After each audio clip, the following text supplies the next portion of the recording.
Assalamualaikum John. Nah, kita ketemu lagi. Jadi di episode kali ini saya bakal mengajak kalian untuk melakukan pemeliharaan bibit tanaman jambu air madu deli hijau yang sudah kita pindahkan ke polybag besar.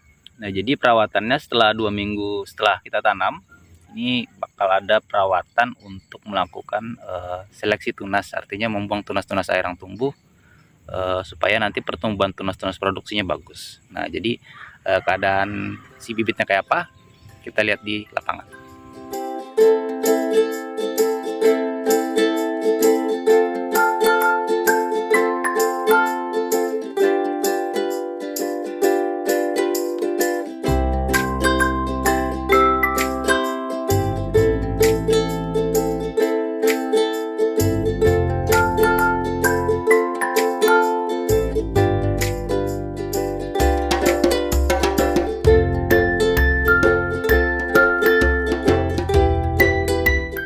Nah, jadi ini keadaan bibitannya yang sudah kita lakukan. Jadi ini sudah umur 2 minggu setelah kita pindah tanam.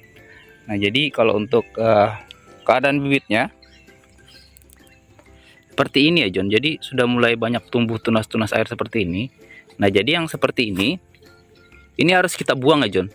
Karena kita berharap si nutrisi itu bakal tumbuhnya di sini, diserap untuk pertumbuhan tunas-tunas baru seperti ini. Tuh. Jadi tunas-tunasnya seperti ini bakal kita pelihara untuk persiapan percabangan tunas-tunas produksi. Sementara yang di bawah seperti ini harus kita buang. Ini harus kita rontokin. Jadi pertumbuhan nutrisinya itu memang difokuskan untuk pertumbuhan tunas-tunas di atas ya John, untuk perkembangan si tunas-tunas produksinya. Jadi yang di bawah seperti ini harus kita buang. Tuh. Ini kita buang, jangan disayang-sayang yang kayak gini ya, karena kita berharap pembentukan crownnya supaya bagus. Sama yang di sini-sini ini juga harus dibuang. Di sini-sini nih, kita buang aja John.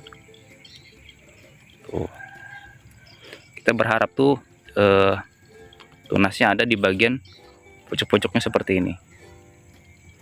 Ini yang bakal kita pelihara. Nah, kita lanjut lagi di pohon sebelahnya seperti itu. Nah, yang ini tunas airnya juga banyak di bagian bawah. Ini kita buang aja ya John, karena yang kayak gini nih kita nggak perlu untuk bagian bawahnya. Sekalian gulma-gulmanya juga dibuang. Tuh, seperti ini kita buang. Oh iya, saya lupa untuk informasi, pada saat 1 minggu setelah tanam itu kita beri pupuk NPK ya John. Dosisnya 1 sendok aja, 1 sendok teh. Itu fungsinya memang untuk merangsang pertumbuhan tunas-tunas barunya. Seperti ini. Tuh, ini kan habis kita pangkas, dia tumbuh tunas baru. Nah, ini juga hasil pemangkasan. Tuh, bisa kelihatan ya. Hasil pemangkasan di sini dipotong. Ini sudah muncul tunas seperti ini. Nah, ini yang kita harapkan tumbuh seperti itu, nanti dia membentuk crown atau percabangan tunas-tunas produksinya. Sementara yang ada di bawah-bawah seperti ini, tuh banyak ya, karena dia habis dikasih NPK Mutiara, efeknya seperti ini. Tuh, jadi banyak tunas-tunas baru yang tumbuh. Nah, ini harus kita buang, karena kita nggak berharap pertumbuhan tunas di situ. Kita berharapnya di tempat-tempat yang seperti ini, di pucuk-pucuk daunnya seperti itu. Jadi yang ini buang.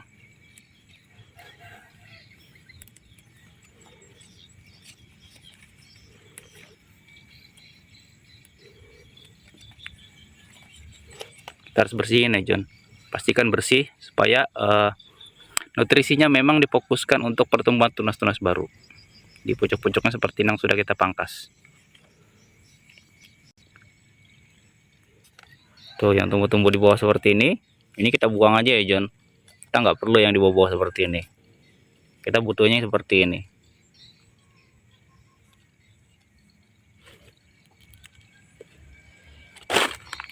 Nah, ini contoh yang kita pangkas habis ya John, seperti ini.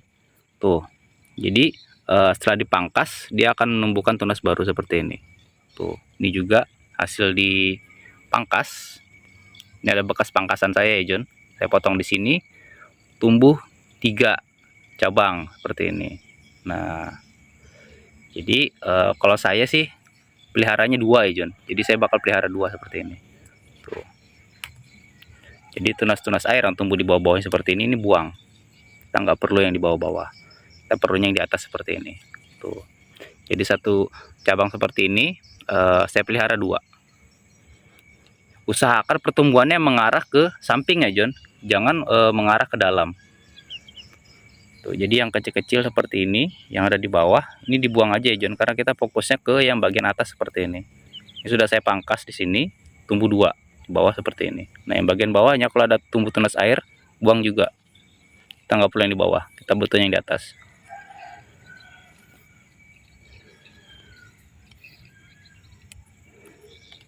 Tuh, jadi kita fokuskan ke tunas yang di bagian pucuknya.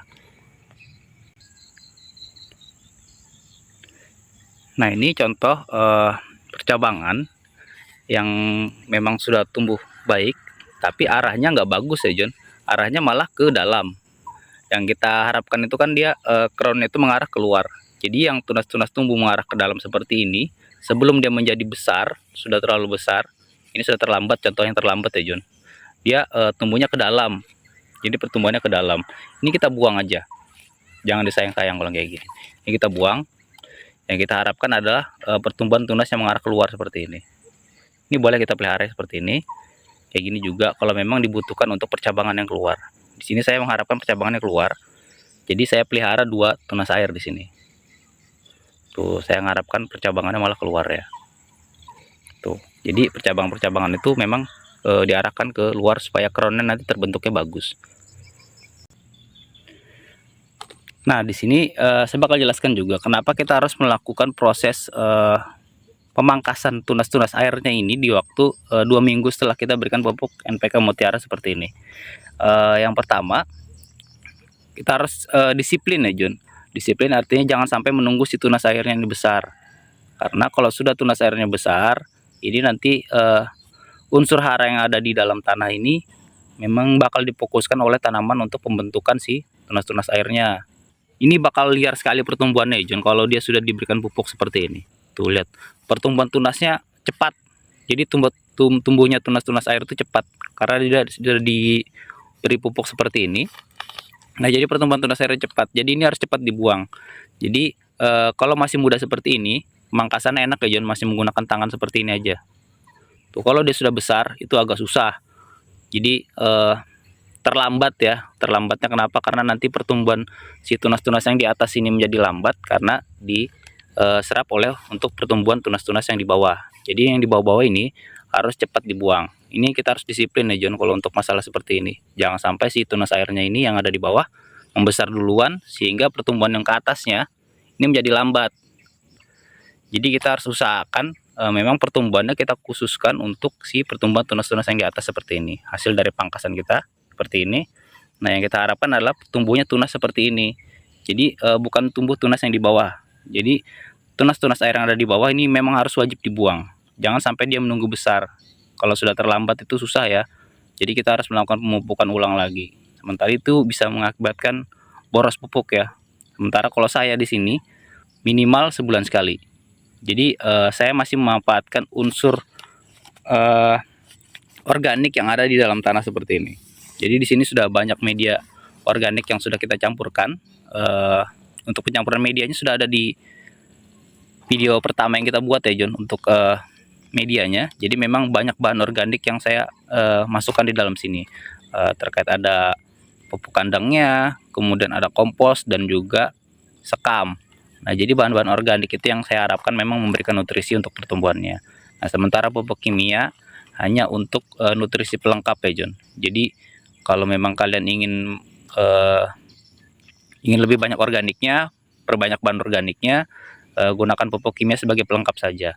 Tapi kalau untuk menggunakan pupuk kimia sebagai bahan utama, itu bakal berakibat pada pengerasan si tanah. Jadi kalau kebanyakan pupuk kimia juga nggak bagus ya John. Jadi pupuk kimia itu gunakan seadanya aja, artinya sebagai pelengkap saja, jangan sebagai yang utama.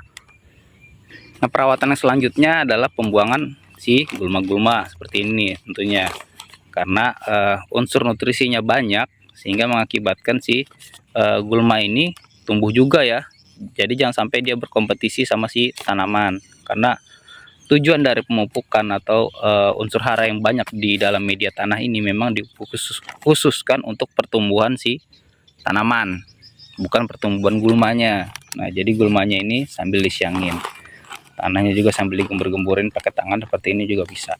Tuh, mumpung tanahnya masih belum keras, karena ini tanahnya masih bagus ya John. Tuh, gembur sekali ini tanahnya, karena memang bahan organiknya banyak. Tuh, tetap di sini kalau ada tunas-tunas air buang. Ingat ya John, tunas-tunas air yang ada di bawah dibuang. Tuh, kalau memang kita nggak butuh dibuang, nggak sesuai dengan kemauan kita. Jadi pembentukan crownnya sendiri itu sesuai kehendak kita ya John, kita membentuk crownnya seperti apa. Kalau saya sih lebih menyarankan crown itu percabangannya mengarah keluar, tidak ada percabangan yang mengarah ke dalam. Jadi semua percabangan kita arahkan keluar, jadi nanti untuk perawatan itu enak.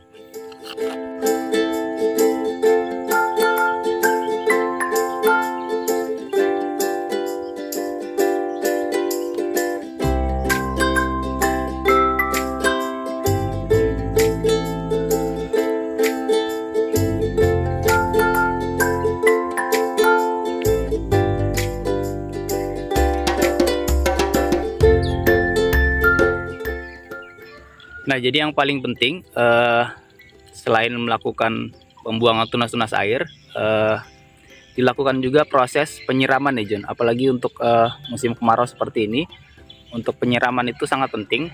Minimal kita lakukan 1 hari sekali itu minimal. Kalau memang bisa dilakukan pagi dan sore hari itu lebih bagus. Jadi media tanam itu kelembapannya tetap terjaga.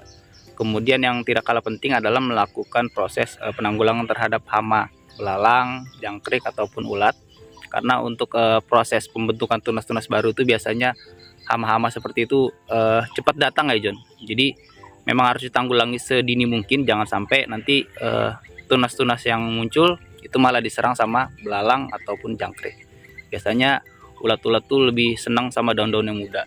Nah, jadi cepat ditanggulangi supaya nanti pertumbuhan tunas-tunasnya itu lebih bagus. Nah, jadi itu tadi informasi mengenai perawatan bibitan jambu air madu Deli hijau yang sedang saya lakukan. Jadi perawatannya ada 4 tadi ya. Jadi ada pemupukannya, kemudian pembuangan tunas-tunas air yang tidak perlu, kemudian dilanjutkan lagi dengan penyiraman dan juga penanggulangan terhadap hama.